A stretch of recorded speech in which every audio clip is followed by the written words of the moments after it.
శరణ్య ఇట్లా రారా ఒకసారి.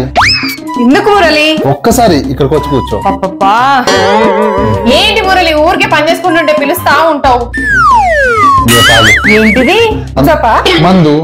మందా? ఆ మందేంటి? మందే. మొన్న అవినాష్ గారు బర్త్డే పార్టీ ఇస్తున్నాడంటే పోనిచ్చావా? మొన్న కిషోర్ గారు పార్టీ ఇస్తున్నాడంటే పోనిచ్చావా? నాకు కంపెనీ లేనిదే తాగలేను, కొంచెం కంపెనీ ఇవ్వు కానిచ్చే. నేనా? నువ్వు స్ప్రైట్ థమ్స్అప్లు తాగుతావు కదా, అంతే ఇది కూడా అలాగే ఉంటది, తాగే.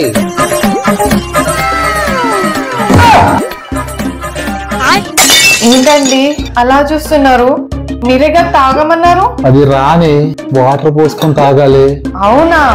నాకేం తెలుసు, మీరు తాగమన్నారు కదా అని తాగేశాను. ఈసారి ఎప్పుడు కంపెనీ కావాలన్నా నన్ను అడగండి. ఏదో బయటికి పంపించిద్దని తాగమంటే ఇదేంది నిజంగా తాగేసింది. సచ్చాన్రా దేవుడా, దీంతో పెట్టుకుంటే బాటిల్ మొత్తం కంప్లీట్ చేసేటట్టుంది. షాక్ అయినట్టున్నాడు పిల్లడు. మందు తాగాలంట, మందు కంపెనీ కావాలంట, కంపెనీ. ఇంకోసారి బయటకు వెళ్తా అన్నాడు, ఇంట్లోనూ పెట్టడు. పాప ఇట్లుంది.